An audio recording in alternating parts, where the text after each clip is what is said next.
트럼프 공화당 후보를 향한 첫 번째 암살 시도가 벌어진 지 2달 만에 두 번째 암살 시도가 벌어져 불안과 공포가 엄습했습니다. 두 번째 암살 시도 후 트럼프 후보 측은 모금과 지지층 결집에 나섰고 해리스 후보 측은 해리스 바람을 확산시키며 전력 투구하고 있습니다. 미 연방준비제도가 9월 기준금리를 0.5%포인트 내리는 빅컷을 단행할 가능성이 급부상하고 있습니다. 미국민 4% 이상이 자동차 할부금으로 월 $1,000 이상 지불하고 있는 가운데 제때 갚지 못하는 연체율도 늘고 있습니다. 오피오이드 과다 복용으로 인한 사망자가 3년 만에 최저치를 기록했으나 코로나 이전보다 4만 명 더 많아 여전히 심각한 수준인 것으로 나타났습니다.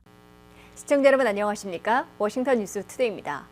트럼프 공화당 후보를 향한 첫 번째 암살 시도가 벌어진 지 2달 만에 두 번째 암살 시도가 벌어져 불안과 공포가 엄습했습니다. 범행 현장에는 고프로가 설치돼 있었는데 트럼프를 암살하는 장면을 찍으려 했던 것으로 알려져 충격을 주고 있습니다. 그는 또한 과거에는 트럼프를 지지했던 것으로 알려졌으나 트럼프의 우크라이나에 대한 입장에 분노를 품었던 것으로 보도되고 있습니다. 류령아 기자가 보도합니다. D-50 민주주의 도입 이래 가장 위험천만한 백악관행 레이스가 벌어지고 있습니다.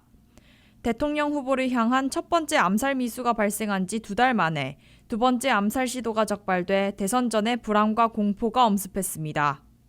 용의자 라이언 웨슬리 라우스는 오늘 플로리다 연방법정에 처음으로 출두해 2건의 총기 범죄 혐의로 기소됐습니다.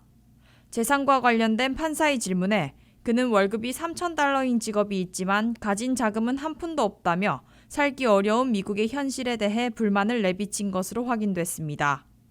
또한 10분도 채 안 돼 법정에서 나온 용의자는 혐의의 심각성에도 불구하고 그의 태도는 매우 느긋했으며 변호사와 함께 웃기도 해 지지자들의 분노를 샀습니다. 유죄 판결이 내려지면 최대 20년형을 선고받을 수 있습니다. 용의자는 일요일인 15일 대낮에 플로리다 골프장에서 트럼프 후보를 향해 소총의 조준경을 달고 암살 시도를 했습니다. 그러나 비밀 경호국에게 들통나 암살을 포기하고 재빨리 차를 타고 도망치다가 결국 포위당해 체포당했습니다. 체포 현장에는 AK-47 소총, 스코프, 세라믹 타일이 깔린 백팩, 고프로 카메라가 발견됐습니다. 58세 백인 남성 건설 노동자로 밝혀진 용의자는 놀랍게도 2016년 대선 전 당시 트럼프 지지자인 것으로 밝혀졌습니다. 하지만 집권 이후에도 퇴보하는 미국의 상황에 실망한 용의자는 2020년 자신의 소셜미디어 계정에 너가 떠나면 내가 기쁠 것이라고 게시해 트럼프를 향한 분노를 담았습니다. 또다시 암살 시도를 겪은 트럼프 후보는 지지자들에게 우리의 움직임을 막으려는 사람들이 있으나 나는 여러분들을 위한 투쟁을 멈추지 않을 것이라고 다짐하는 이메일을 보내 지지자들을 결집시켰습니다. 또한 트루스 소셜 게시물에서 확실히 흥미로운 하루였다며 비밀경호국과 법 집행기관에 감사 인사를 남겼습니다. 한편 뉴욕타임즈는 지난해 용의자와 인터뷰했는데 당시 우크라이나를 위해 싸우고 죽겠다는 당찬 포부를 밝혔는데 이후 계속되는 트럼프의 미온적인 우크라이나 지원 입장에 반감을 가진 것으로 보인다고 해석했습니다. WKTV 뉴스 류령아입니다. 대선을 50일 앞두고 두 번째 발생한 암살 시도 후 도널드 트럼프 공화당 후보 측은 1차 때보다 조용하게 지지 결집과 모금 촉진 전략을 즉각 가동하며 분위기 반전을 시도하고 있습니다. 이에 카말라 해리스 민주당 후보 측은 토론 승리로 잡은 계기와 바람을 확산시켜 광풍을 일으킬 수 있도록 전력 투구하고 나섰습니다. 한면택 기자의 보도입니다. 도널드 트럼프 공화당 대통령 후보에 대한 두 번째 암살 시도로 50일밖에 남지 않은 백악관행 레이스가 또 한 번 출렁일지 예의주시되고 있습니다. 도널드 트럼프 공화당 후보 측은 2달 전 펜실베니아 버틀러에서 벌어진 1차 암살 시도 때보다는 조용하지만 민첩하게 움직이고 있습니다. 트럼프 측은 우리에게는 후보의 안전이 최우선이라며 캠페인 스태프들이 보다 경계태세를 강화해 줄 것을 요청해 반트럼프 진영에서 흘러나오는 조작의 냄새, 자작극 아니냐는 의혹을 사전 차단하고 나섰습니다. 트럼프 후보는 지지자들에게 보낸 Not fear, 두려워 말라라는 이메일 알림에서 이 세상에는 우리가 무엇을 하든지 막으려는 사람들이 있으나 나는 여러분을 위한 투쟁을 멈추지 않을 것이라고 다짐했습니다. 그러나 이 알림을 비롯한 모든 고지문이 선거자금 모금 사이트로 연결돼 있습니다.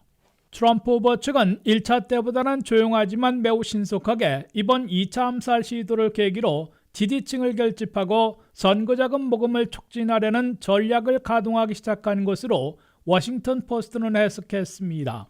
트럼프 후보 측은 위험한 암살 위기 모면을 계기로 결집과 모금, 분위기 반전의 기회를 만들려 시도하고 있는 것으로 해석됩니다.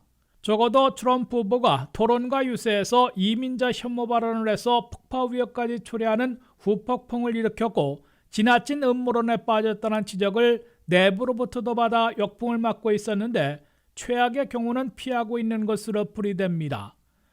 이와 함께 공화당 인사들은 민주당 측에서 트럼프 후보를 민주주의 위협이라고 과도하게 공격하고 있어 암살 시도가 잇따르고 있는 것일 수 있으며 바이든 해리스 행정부에서 트럼프에 대한 경호를 고의적으로 느슨하게 만들고 있는 것 아니냐는 의혹도 제기하고 있습니다.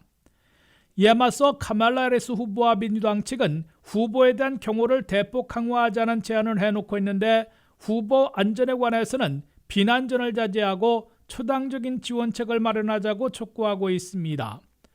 해리스 후보 측은 토론 승리 후 트럼프 후보의 이민자 혐오 발언과 지나친 음모론 등으로 수세에 몰아넣고 기세를 올리던 분위기가 두 번째 암살 기도로 식어버리지 않도록 전력 투구하고 있습니다.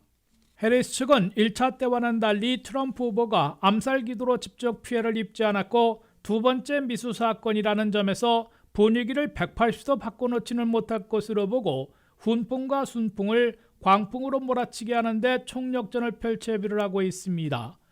민주당 측 일각에서는 이번 플로리다 웨스트팜비치 골프장에서의 2차 암살 시도는 코너에 몰리던 분위기를 반전시키기 위해 무언가 조작의 냄새, 자작극이 아니라는 의혹까지 은근히 제기하고 있습니다. WKTV 뉴스 한면택입니다. 미국이 9월 18일 회의에서 기준금리를 0.5%포인트나 내리는 비컷을 단행할 가능성이 급부상하고 있습니다. 월스트리트 저널은 물가는 계속 진정되는 반면 고용은 냉각돼 때가 늦었다는 지적을 받아온 연방준비제도가 이번에 통상적인 0.25%포인트가 아니라 0.5%포인트를 내릴 가능성이 높아지고 있다고 보도했습니다.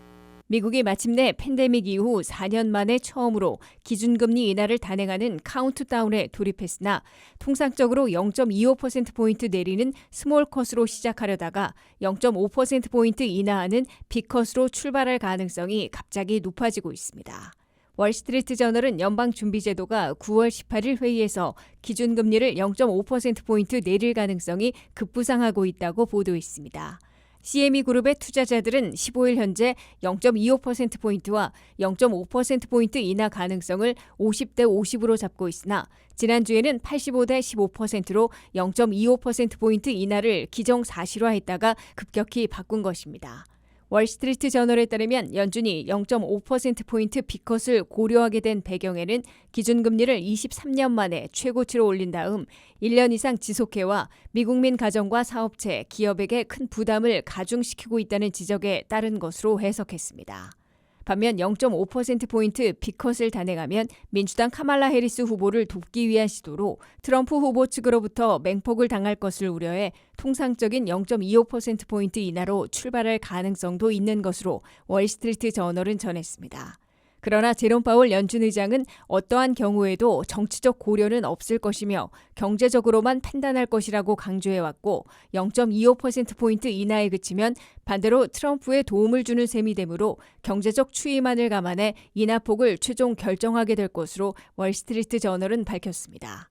연준이 0.5%포인트 빅컷을 고려하고 있는 주된 배경은 최근 발표된 CPI 소비자 물가가 2.5%로 한꺼번에 0.4%포인트나 진정되면서 3년 반 만에 최저치로 냉각된 데다가 앞으로도 유가 하락 등으로 계속 진정될 것으로 확실시되고 있기 때문입니다. 국제유가는 지난 금요일 텍사스 중진유가 배럴당 $70 아래로 떨어지면 미국 내 휘발유 가격은 현재 전국 평균이 3달러 21센트로 떨어지고 올 연말에는 3달러 아래로 하락할 것으로 예상되고 있습니다. 반면에 미국의 고용 냉각이 우려보다 더 심한 것으로 나타나 이제는 물가 잡기보다 고용 냉각을 막는 데 주력해야 하는 시기에 접어들었습니다. 미국 실업률은 1년 전 3.5%였으나 7월에는 4.3%, 8월에는 4.2%로 크게 올라가 있습니다. 특히 최근 3개월간인 올 2분기 일자리 증가는 월 평균 9만 6천 개로 급속 냉각돼 있습니다. 여기에 2분기 말 현재 미국민들의 신용카드 연체율은 7.95%포인트로 10년 만에 최고치를 기록하고 있고 자동차 할부 금융의 연체율도 8.2%로 대폭 올라가 미국 서민들의 고물가, 고금리의 이중고를 보여주고 있습니다. 미국민들이 자동차 할부금을 갚는 데 어려움을 겪고 있는 것으로 나타났습니다. 자동차 대출을 받은 운전자 24명 중 1명이 매달 할부금으로 $1,000 이상 지불하고 있는데 이 때문에 이를 갚지 못하는 연체율도 늘고 있습니다. 김미영 기자의 보도입니다. 미국민들이 자동차 할부금을 갚지 못하고 있습니다. 전국 통계에 따르면 자동차 대출 연체율이 증가하고 있습니다. 자동차 가격은 내려가고 있지만 자동차 대출을 받은 운전자 24명 중 1명은 매달 자동차 대출금으로 $1,000 이상을 지불하고 있는 것으로 밝혀졌습니다. 운전자의 4% 이상이 매달 자동차 대출을 상환하기 위해 대출기관에 4자릿수의 금액을 보내고 있으며 이는 자동차 대출 금리가 정점에 달했던 2023년보다 1%포인트 더 높은 수준입니다. 2024년 6월 기준 소비자의 평균 자동차 대출 지불금은 2023년에 $619에서 $655로 증가했습니다. 가장 큰 이유는 자동차 자체의 매매 가격 때문입니다. 컥스 오토모티브의 조사에 따르면 가격 상승이 둔화되고 있지만 신차와 중고차 모두 여전히 상승세를 보이고 있습니다. 최근 몇 년 동안 미국민은 신차와 중고차 가격이 모두 오르고 이를 구매하기 위한 자금 조달 비용도 높아진 이중고에 직면했습니다. 올해 2분기 현재 자동차 대출의 약 4%가 월 상환액이 $1,000 이상이었습니다. 이는 2020년 같은 기간에 1%보다 증가한 수치입니다. 현재 자동차를 포함한 인플레이션은 가라앉고 있습니다. 이자율은 하락할 가능성이 큽니다. 뉴욕 연방준비은행은 지난달 올해 2분기에 자동차 대출 잔액의 약 8%가 30일 이상 연체되었다고 밝혔습니다. 이는 팬데믹 이전보다 높은 비율입니다. 이 수치는 2021년 소비자들이 팬데믹 시대의 경기 부양책으로 인해 여유로웠던 시기의 최근 최저치인 5%에서 벗어난 것입니다.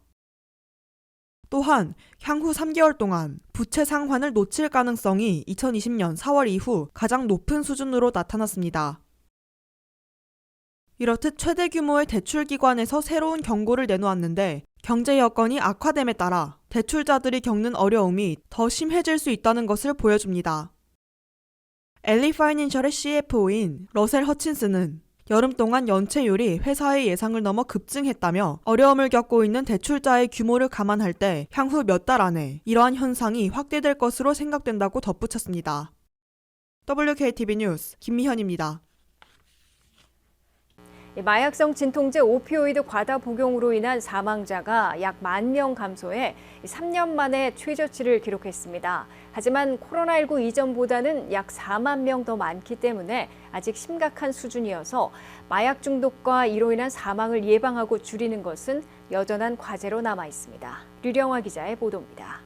헤로인과 펜타닐이 포함된 약물 계열인 오피오이드 과다 복용으로 인한 사망자가 3년 만에 최저 수준으로 감소했다고 질병통제예방센터 CDC가 밝혔습니다. 이 사망 유형은 코로나19 팬데믹 동안 기록적으로 급증했으며 지난 여름 정점에 도달했을 때 미국은 연간 추정 사망자 수가 8만 6천 명을 넘어 마약 중독에 대한 위험성을 불러일으켰습니다. 그러나 CDC는 작년 4월부터 올해 4월까지 오피오이드 과용으로 인한 사망자가 7만 5,091명인 것으로 추정했습니다. 약 10,000명 이상 감소했지만 안심할 수준은 아닙니다. 오피오이드 과다 복용으로 인한 사망자 수는 여전히 팬데믹 이전보다 훨씬 더 심각한 수준입니다. 당시에는 연간 과다 복용으로 인한 사망자 수가 5만 명 미만이었습니다.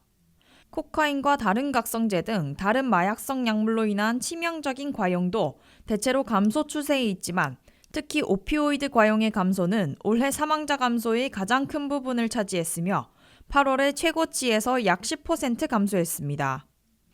올해의 약물 과용 감소는 도널드 트럼프 전 대통령이 이 문제를 대선 캠페인의 핵심으로 삼으면서 나타난 현상으로 트럼프 전 대통령은 자신의 임기 중에 약물 과용이 낮았다고 언급했습니다.